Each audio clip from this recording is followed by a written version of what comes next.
Tom Thumb. A poor woodman sat in his cottage one night, smoking his pipe by the fireside, while his wife sat by his side spinning. "How lonely it is, wife," said he, as he puffed out a long curl of smoke, "for you and me to sit here by ourselves, without any children to play about and amuse us while other people seem so happy and merry with their children." "What you say is very true," said the wife, sighing, and turning round her wheel. "How happy should I be if I had but one child? If it were ever so small, nay, if it were no bigger than my thumb, I should be very happy, and love it dearly." Now odd as you may think it, it came to pass that this good woman's wish was fulfilled, just in the very way she had wished it, for, not long afterwards, she had a little boy, who was quite healthy and strong, but was not much bigger than my thumb. So they said, "Well, we cannot say we have not got what we wished for, and, little as he is, we will love him dearly." And they called him Thomas Thumb. They gave him plenty of food, yet for all they could do he never grew bigger, but kept just the same size as he had been when he was born. Still, his eyes were sharp and sparkling, and he soon showed himself to be a clever little fellow, who always knew well what he was about. One day, as the woodman was getting ready to go into the wood to cut fuel, he said, "I wish I had someone to bring the cart after me, for I want to make haste." "Oh, father," cried Tom, "I will take care of that. The cart shall be in the wood by the time you want it." Then the woodman laughed, and said, "How can that be? You cannot reach up to the horse's bridle." "Never mind that, father," said Tom, "if my mother will only harness the horse, I will get into his ear and tell him which way to go." "Well," said the father, "we will try for once." When the time came, the mother harnessed the horse to the cart, and put Tom into his ear, and as he sat there the little man told the beast how to go, crying out, "Go on," and stop, as he wanted, and thus the horse went on just as well as if the woodman had driven it himself into the wood. It happened that as the horse was going a little too fast, and Tom was calling out, "Gently, gently," two strangers came up. "What an odd thing that is," said one, "there is a cart going along, and I hear a carter talking to the horse, but yet I can see no one. That is queer." "Indeed," said the other, "let us follow the cart, and see where it goes." So they went on into the wood, till at last they came to the place where the woodman was. Then Tom Thumb, seeing his father, cried out, "See, father, here I am with the cart, all right and safe. Now take me down." So his father took hold of the horse with one hand, and with the other took his son out of the horse's ear, and put him down upon a straw, where he sat as merry as you please. The two strangers were all this time looking on, and did not know what to say for wonder. At last one took the other aside, and said, "That little urchin will make our fortune, if we can get him, and carry him about from town to town as a show. We must buy him." So they went up to the woodman, and asked him what he would take for the little man. "He will be better off," said they, "with us than with you." "I won't sell him at all," said the father, "my own flesh and blood is dearer to me than all the silver and gold in the world." But Tom, hearing of the bargain they wanted to make, crept up his father's coat to his shoulder, and whispered in his ear, "Take the money, father, and let them have me. I'll soon come back to you." So the woodman at last said he would sell Tom to the strangers for a large piece of gold, and they paid the price. "Where would you like to sit?" said one of them.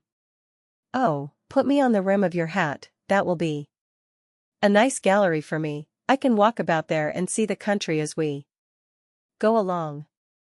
So they did as he wished, and when Tom had taken leave of his father they took him away with them. They journeyed on till it began to be dusky, and then the little man said, "Let me get down, I'm tired." So the man took off his hat, and put him down on a clod of earth, in a plowed field by the side of the road.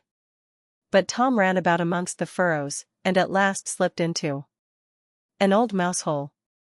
"Good night, my masters," said he, "I'm off. Mind and look sharp after me the next time." Then they ran at once to the place, and poked the ends of their sticks into the mouse hole, but all in vain. Tom only crawled farther and farther in, and at last it became quite dark, so that they were forced to go their way without their prize, as sulky as could be. When Tom found they were gone, he came out of his hiding place. "What dangerous walking it is," said he, "in this plowed field. If I were to fall from one of these great clods, I should undoubtedly break my neck." At last, by good luck, he found a large empty snail shell. "This is lucky," said he, "I can sleep here very well," and in he crept. Just as he was falling asleep, he heard two men passing by, chatting together, and one said to the other, "How can we rob that rich parson's house of his silver and gold?" "I'll tell you," cried Tom. "What noise was that?" said the thief, frightened. "I'm sure I heard someone speak." They stood still listening, and Tom said, "Take me with you, and I'll soon show you how to get the parson's money." "But where are you?" said they. "Look about on the ground," answered he, "and listen where the sound comes from." At last the thieves found him out, and lifted him up in their hands. "You little urchin," they said, "what can you do for us?" "Why, I can get between the iron window bars of the parson's house and throw you out whatever you want." "That's a good thought," said the thieves. "Come along, we shall see what you can do." When they came to the parson's house, Tom slipped through the window bars into the room, and then called out as loud as he could bawl, "Will you have all that is here?" At this the thieves were frightened, and said, "Softly, softly. Speak low, that you may not awaken anybody." But Tom seemed as if he did not understand them, and bawled out again, "How much will you have? Shall I throw it all out?" Now the cook lay in the next room, and hearing a noise she raised herself up in her bed and listened. Meantime the thieves were frightened, and ran off a little way, but at last they plucked up their hearts, and said, "The little urchin is only trying to make fools of us." So they came back and whispered softly to him, saying, "Now let us have no more of your roguish jokes, but throw us out some of the money." Then Tom called out as loud as he could, "Very well. Hold your hands. Here it comes." The cook heard this quite plain, so she sprang out of bed, and ran to open the door. The thieves ran off as if a wolf was at their tails, and the maid, having groped about and found nothing, went away for a light. By the time she came back, Tom had slipped off into the barn, and when she had looked about and searched every hole and corner, and found nobody, she went to bed, thinking she must have been dreaming with her eyes open. The little man crawled about in the hayloft, and at last found a snug place to finish his night's rest in, so he laid himself down, meaning to sleep till daylight, and then find his way home to his father and mother. But alas, how woefully he was undone! What crosses and sorrows happen to us all in this world! The cook got up early, before daybreak, to feed the cows, and going straight to the hayloft, carried away a large bundle of hay, with the little man in the middle of it, fast asleep. He still, however, slept on, and did not awake till he found himself in the mouth of the cow, for the cook had put the hay into the cow's rick, and the cow had taken Tom up in a mouthful of it. "Good lackaday," said he, "how came I to tumble into the mill?" But he soon found out where he really was, and was forced to have all his wits about him, that he might not get between the cow's teeth, and so be crushed to death. At last down he went into her stomach, It is rather dark, said he. They forgot to build windows in this room to let the sun in, eh? Candle would be no bad thing. Though he made the best of his bad luck, he did not like his quarters at all, and the worst of it was that more and more hay was always coming down, and the space left for him became smaller and smaller. At last he cried out as loud as he could, "Don't bring me any more hay!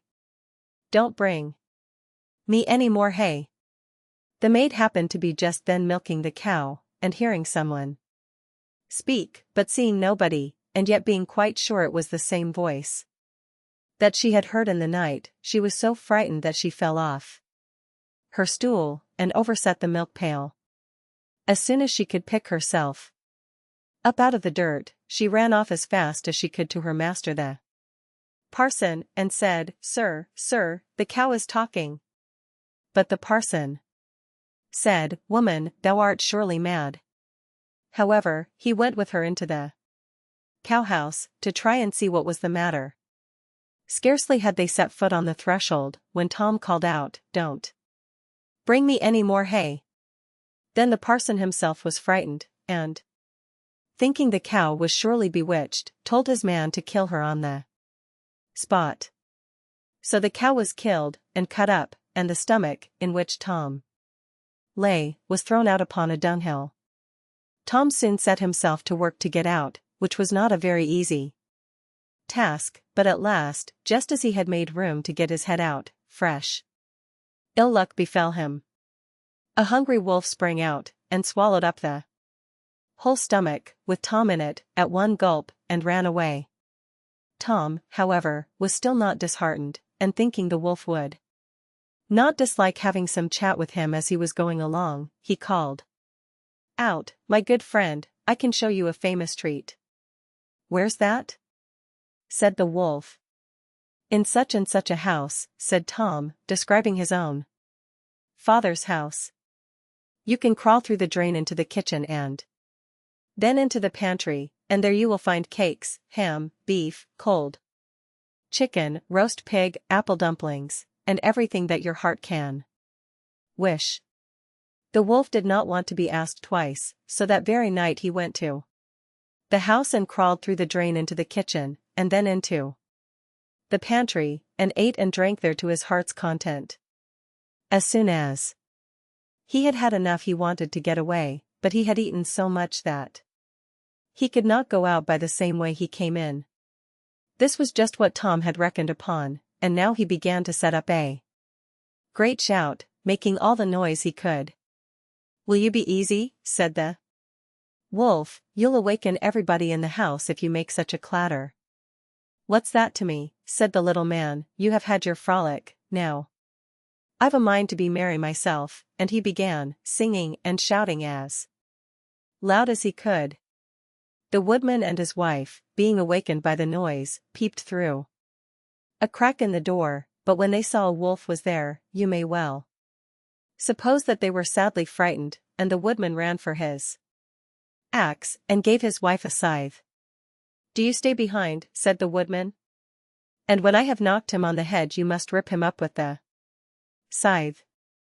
Tom heard all this, and cried out, "Father, father! I am here. The wolf has swallowed me." And his father said, "Heaven be praised. We have found our dear child again," and he told his wife not to use the scythe for fear she should hurt him. Then he aimed a great blow, and struck the wolf on the head, and killed him on the spot. And when he was dead they cut open his body, and set Tommy free. "Ah," said the father, "what fears we have had for you." "Yes, father," answered he, "I have traveled all over the world, I think, in one way or other, since we parted, and now I am very glad to come home and get fresh air again." "Why, where have you been?" said his father. "I have been in a mouse hole and in a snail shell and down a cow's throat and in the wolf's belly, and yet here I am again, safe and sound." "Well," said they, "you are come back, and we will not sell you again for all the riches in the world." Then they hugged and kissed their dear little son, and gave him plenty to eat and drink, for he was very hungry, and then they fetched new clothes for him, for his old ones had been quite spoiled on his journey. So Master Thumb stayed at home with his father and mother, in peace, for though he had been so great a traveler, and had done and seen so many fine things, and was fond enough of telling the whole story, he always agreed that, after all, there's no place like home. Rumpelstiltskin. By the side of a wood, in a country a long way off, ran a fine stream of water, and upon the stream there stood a mill. The miller's house was close by, and the miller, you must know, had a very beautiful daughter. She was, moreover, very shrewd and clever, and the miller was so proud of her, that he one day told the king of the land, who used to come and hunt in the wood, that his daughter could spin gold out of straw. Now, this king was very fond of money, and when he heard the miller's boast, his greediness was raised, and he sent for the girl to be brought before him. Then he led her to a chamber in his palace where there was a great heap of straw, and gave her a spinning wheel, and said, all this must be spun into gold before morning, as you love your life. It was in vain that the poor maiden said that it was only a silly boast of her father, for that she could do no such thing as spin straw into gold. The chamber door was locked, and she was left alone. She sat down in one corner of the room, and began to bewail her hard fate, when on a sudden the door opened, and a droll-looking little man hobbled in, and said, good morrow to you, my good lass, what are you weeping for? Alas, said she, I must spin this straw into gold, and I know not how. What will you give me, said the hobgoblin, to do it for you? My necklace, replied the maiden.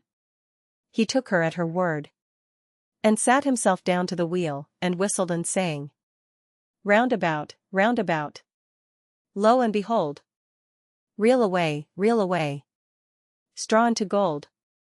And round about the wheel went merrily. The work was quickly done, and the straw was all spun into gold.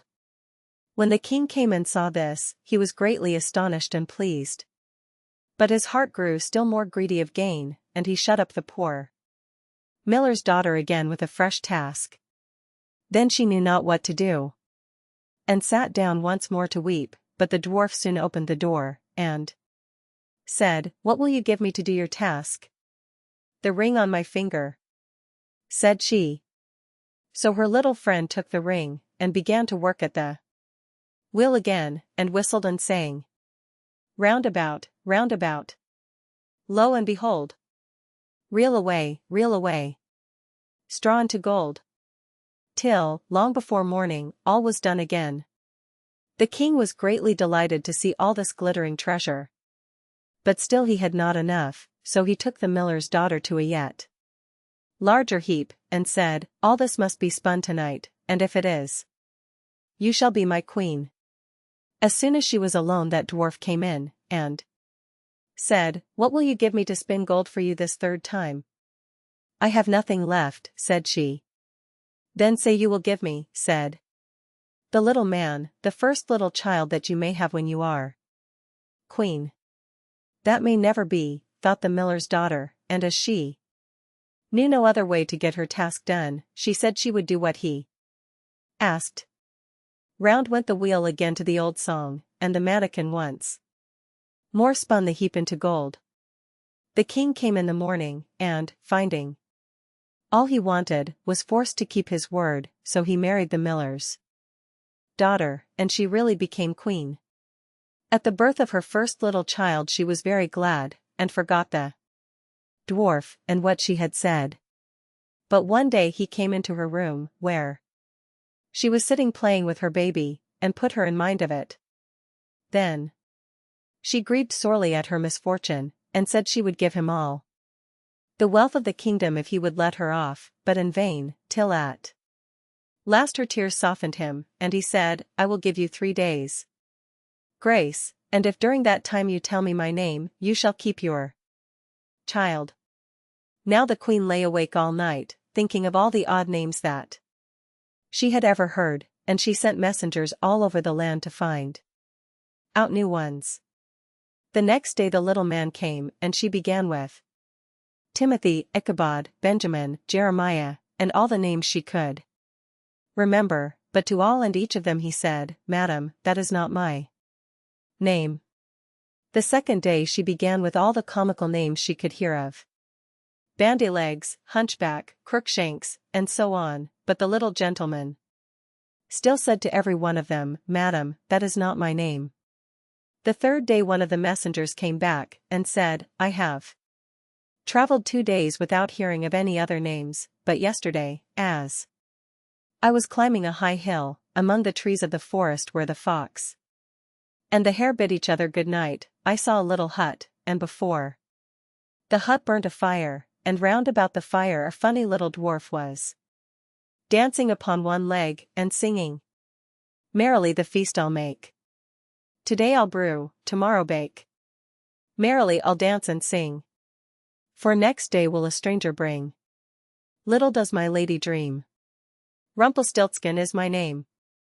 When the queen heard this she jumped for joy, and as soon as her little friend came she sat down upon her throne, and called all her court round to enjoy the fun, and the nurse stood by her side with the baby in her arms, as if it was quite ready to be given up.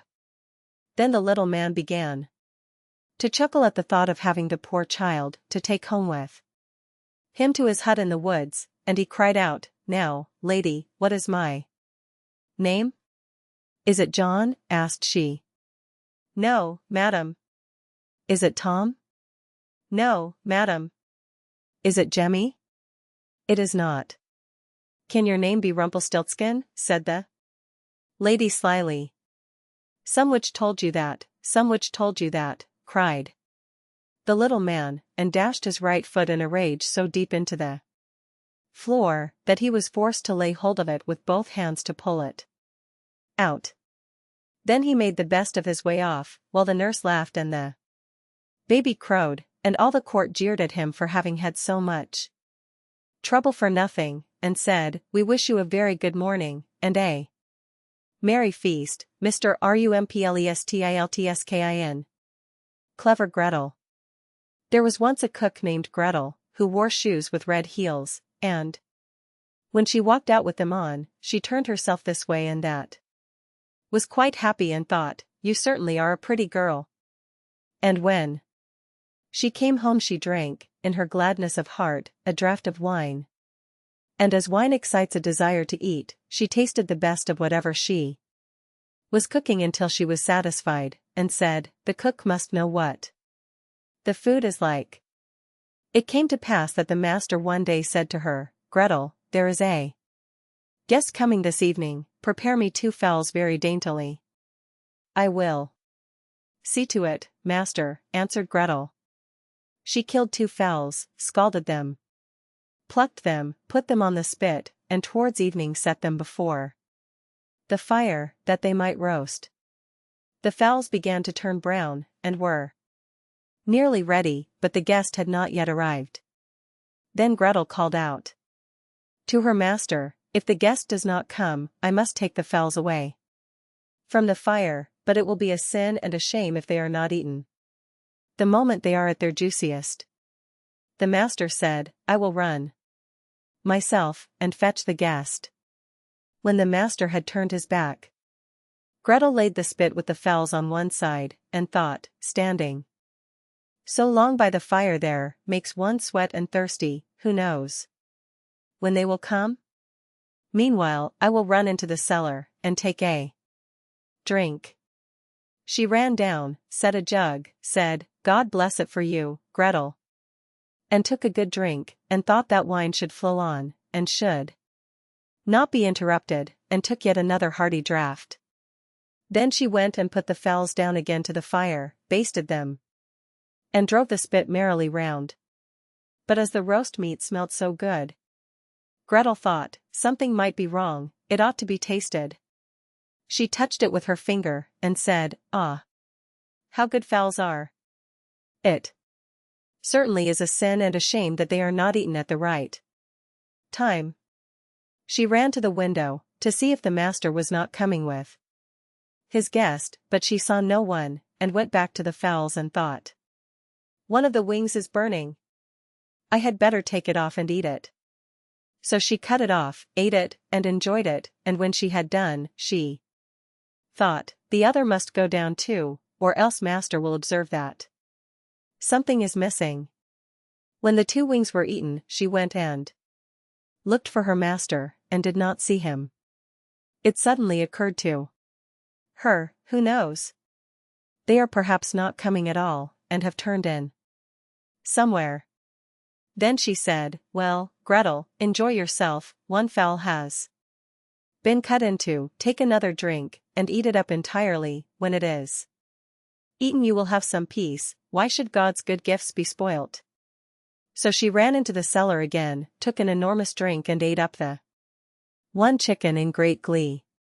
When one of the chickens was swallowed down, and still her master did not come, Gretel looked at the other and said, "What one is, the other should be likewise, the 2 go together, what's right for the one is right for the other. I think if I were to take another draught it would do me no harm."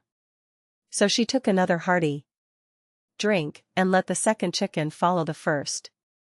While she was making the most of it, her master came and cried, "Hurry up, Gretel, the guest is coming directly after me." "Yes, sir, I will soon serve up," answered Gretel. Meantime the master looked to see that the table was properly laid, and took the great knife, wherewith he was going to carve the chickens, and sharpened it on the steps.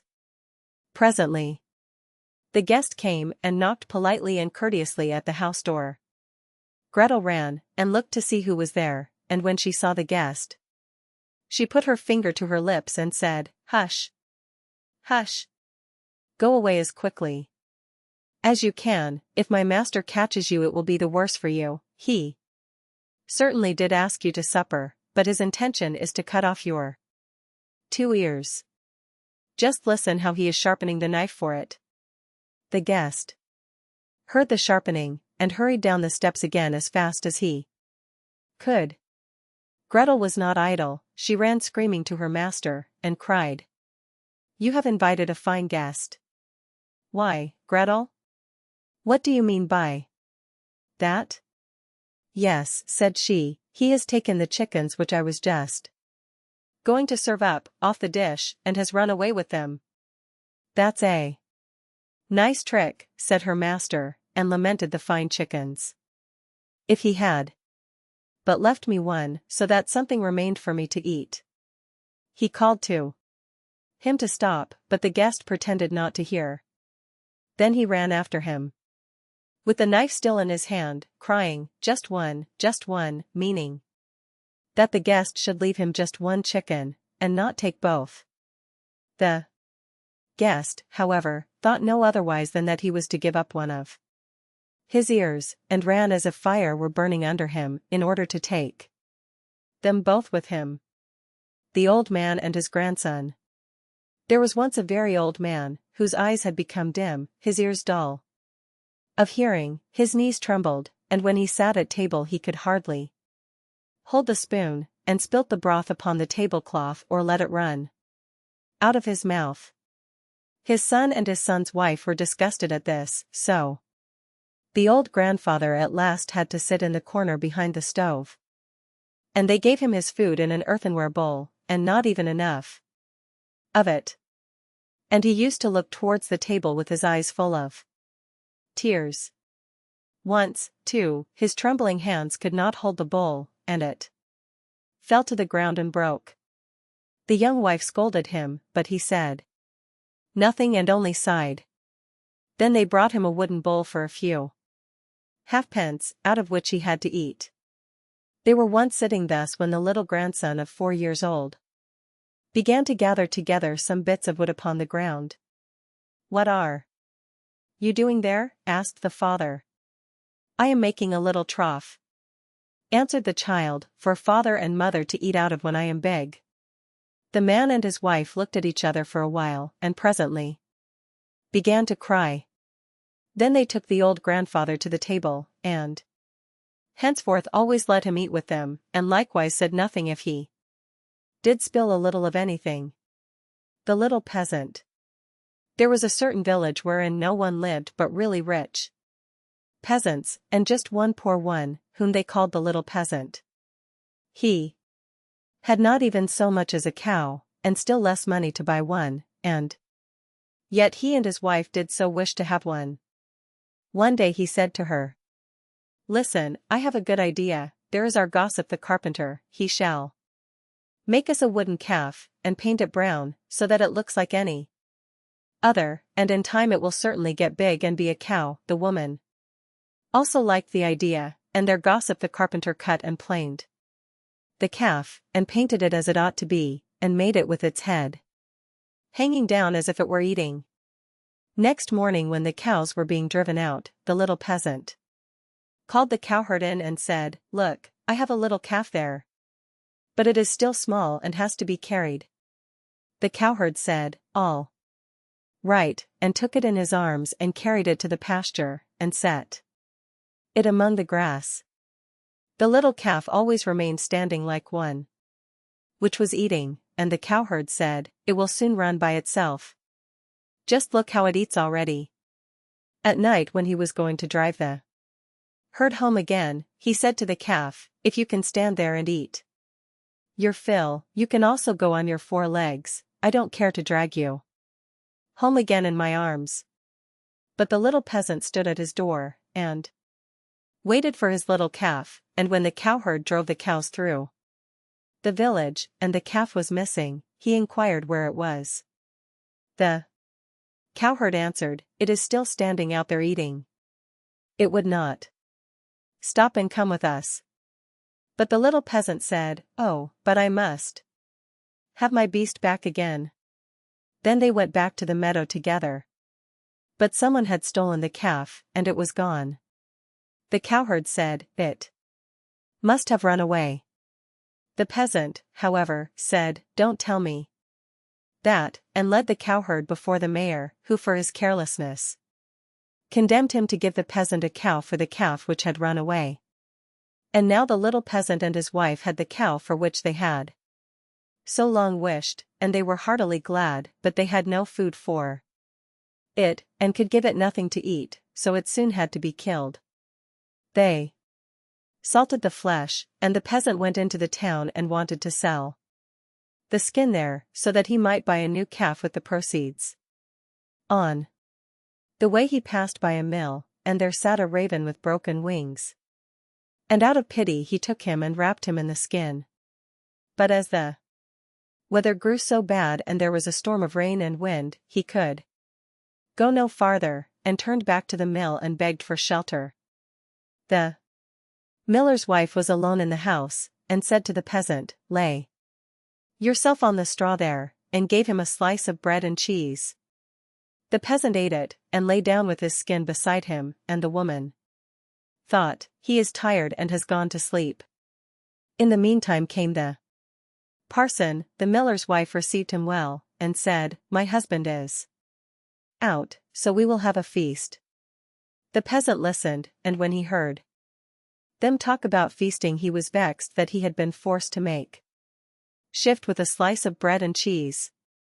Then the woman served up 4 different things, roast meat, salad, cakes, and wine. Just as they were about to sit down and eat, there was a knocking outside. The woman said, "Oh, heavens! It is my husband." She quickly hid the roast meat inside the tiled stove, the wine under the pillow, the salad on the bed, the cakes under it, and the parson in the closet on the porch. Then she opened the door for her husband, and said, "Thank heaven, you are back again. There is such a storm, it looks as if the world were coming to an end." The miller saw the peasant lying on the straw, and asked, "What is that fellow doing there?" "Ah," said the wife, "the poor knave came in the storm and rain, and begged for shelter, so I gave him a bit of bread and cheese, and showed him where the straw was." The man said, "I have no objection, but be quick and get me something to eat." The woman said, "But I have nothing but bread and cheese." "I am contented with anything," replied the husband, "so far as I am concerned, bread and cheese will do," and looked at the peasant and said, "Come and eat some more with me." The peasant did not require to be invited twice, but got up and ate. After this the miller saw the skin in which the raven was, lying on the ground, and asked, "What have you there?" The peasant answered, "I have a soothsayer inside it." "Can he foretell anything to me?" said the miller. "Why not?" answered the peasant, "but he only says 4 things, and the 5th he keeps to himself." The miller was curious, and said, "Let him foretell something for once." Then the peasant pinched the raven's head, so that he croaked and made a noise like krr, krr. The miller said, "What did he say?" The peasant answered, "In the first place, he says that there is some wine hidden under the pillow." "Bless me," cried the miller, and went there and found the wine. "Now go on," said he. The peasant made the raven croak again, and said, "In the second place, he says that there is some roast meat in the tiled stove." "Upon my word," cried the miller, and went thither, and found the roast meat. The peasant made the raven prophesy still more, and said, "Thirdly, he says that there is some salad on the bed." "That would be a fine thing," cried the miller, and went there and found the salad. At last the peasant pinched the raven once more till he croaked, and said, "Fourthly, he says that there are some cakes under the bed." "That would be a fine thing," cried the miller, and looked there, and found the cakes.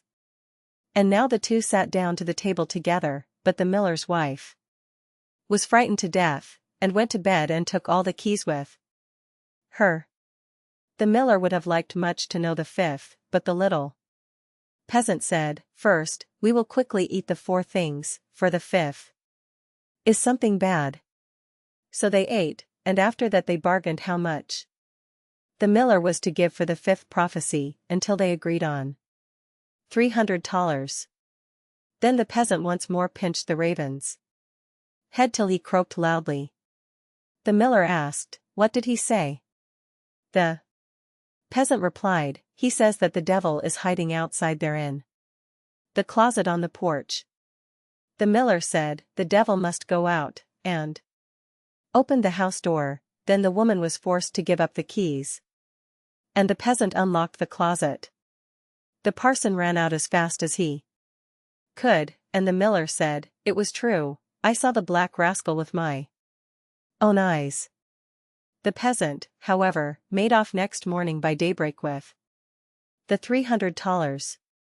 At home the small peasant gradually launched out. He built a beautiful house, and the peasant said, "The small peasant has certainly been to the place where golden snow falls, and people carry the gold home in shovels." Then the small peasant was brought before the mayor, and bidden to say from whence his wealth came. He answered, "I sold my cow's skin in the town, for $300. When the peasants heard that, they too wished to enjoy this great profit, and ran home, killed all their cows, and stripped off their skins in order to sell them in the town to the greatest advantage. The mayor, however, said, "But my servant must go first." When she came to the merchant in the town, he did not give her more than $2 for a skin, and when the others came, he did not give them so much, and said, "What can I do with all these skins?" Then the peasants were vexed that the small peasant should have thus outwitted them, wanted to take vengeance on him, and accused him of this treachery before the mayor. The innocent little peasant was unanimously sentenced to death, and was to be rolled into the water, in a barrel pierced full of holes. He was led forth, and a priest was brought who was to say a mass for his soul. The others were all obliged to retire to a distance, and when the peasant looked at the priest, he recognized the man who had been with the miller's wife. He said to him, I set you free from the closet, set me free from the barrel. At this same moment up came, with a flock of sheep, the very shepherd whom the peasant knew had long been wishing to be mayor, so he cried with all his might, No, I will not do it, if the whole world insists on it, I will not do it. The shepherd, hearing that, came up to him, and asked, What are you about? What is it that you will not do? The peasant said, They want to make me mayor, if I will but put myself in the barrel, but I will not do it. The shepherd said, If nothing more than that is needful in order to be mayor, I would get into the barrel at once. The peasant said, If you will get in, you will be mayor. The shepherd was willing, and got in. And the peasant shut the top down on him, then he took the shepherd's flock for himself, and drove it away. The parson went to the crowd and declared that the mass had been said. Then they came and rolled the barrel towards the water. When the barrel began to roll, the shepherd cried, I am quite willing to be mayor. They believed no otherwise than that it was the peasant who was saying this, and answered, That is what we intend, but first you shall look about you a little down below there, and they rolled the barrel down into the water. After that the peasants went home, and as they were entering the village, the small peasant also came quietly in, driving a flock of sheep and looking quite contented. Then the peasants were astonished, and said, Peasant, from whence do you come? Have you come out of the water? Yes, truly, replied the peasant, I sank deep, deep down, until at last I got to the bottom. I pushed the bottom out of the barrel, and crept out, and there were pretty meadows on which a number of lambs were feeding, and from thence I brought this flock away with me. Said the peasants, Are there any more there? Oh, yes, said he. More than I could want. Then the peasants made up their minds that they too would fetch some sheep for themselves, a flock apiece, but the mayor said, I come first. So they went to the water together, and just then there were some of the small fleecy clouds in the blue sky, which are called little lambs, and they were reflected in the water, whereupon the peasants cried, We already see the sheep down below. The mayor pressed forward and said, I will go down first, and look about me, and if things promise well I'll call you. So he jumped in, splash went the water, it sounded as if he were calling them, and the whole crowd plunged in after him as one man. Then the entire village was dead, and the small peasant, a sole heir, became a rich man. Frederick and Catherine. There was once a man called Frederick. He had a wife whose name was Catherine, and they had not long been married. One day Frederick said, Kate, I am going to work in the fields. When I come back I shall be hungry, so let me have something nice cooked, and a good draught of ale. Very well, said she, it shall all be ready. When dinner time drew nigh, Catherine took a nice steak, which was all the meat she had, and put it on the fire to fry. The steak soon began to look brown, and to crackle in the pan, and Catherine stood by with a fork and turned it. Then she said to herself, The steak is almost ready, I may as well go to the cellar for the ale. So she left the pan on the fire and took a large jug and went into the cellar and tapped the ale cask. The beer ran into the jug and Catherine stood looking on. At last it popped into her head, The dog is not shut up, he may be running away with the steak. That's well thought of. So up she ran from the cellar, and sure enough, the rascally cur had got the steak in his mouth, and was making off with it. Away ran Catherine, and away ran the dog across the field, but he ran faster than she, and stuck close to the steak. It's all gone, and what can't be cured must be endured, said Catherine. So she turned round, and as she had run a good way and was tired, she walked home leisurely to cool herself. Now all this time the ale was running too, for Catherine had not turned the cock, and when the jug was full the liquor ran upon the floor till the cask was empty. When she got to the cellar stairs she saw what had happened. "My stars," said she, "what shall I do to keep Frederick from seeing all this slopping about?" So she thought a while, and at last remembered that there was a sack of fine meal bought at the last fair, and that if she sprinkled this over the floor it would suck up the ale nicely. "What a lucky thing," said she, "that we kept that meal. We have now a good use for it." So away she went for it, but she managed to set it down just upon the great jug full of beer, and upset it, and thus all the ale that had been saved was set swimming on the floor also. "Ah! Well," said she, "when one goes another may as well follow." Then she strewed the meal all about the cellar, and was quite pleased with her cleverness, and said, "How very neat and clean it looks." At noon Frederick came home. "Now, wife," cried he, "what have you for dinner?" "Oh, Frederick," answered she, "I was cooking you a steak, but while I went down to draw the ale, the dog ran away with it, and while I ran after him, the ale ran out, and when I went to dry up the ale with the sack of meal that we got at the fair, I upset the jug, but the cellar is now quite dry, and looks so clean." "Kate, Kate," said he, "how could you do all this? Why did you leave the steak to fry, and the ale to run, and then spoil all the meal?" "Why, Frederick," said she, "I did not know I was doing wrong, you should have told me before." The husband thought to himself, "If my wife manages matters thus, I must look sharp myself."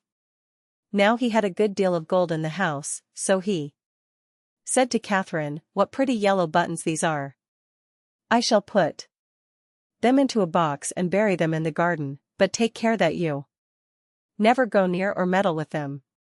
"No, Frederick," said she, "that I never will." As soon as he was gone, there came by some pedlars with earthenware plates and dishes, and they asked her whether she would buy. "Oh dear me, I should like to buy very much, but I have no money. If you had any use for yellow buttons, I might deal with you."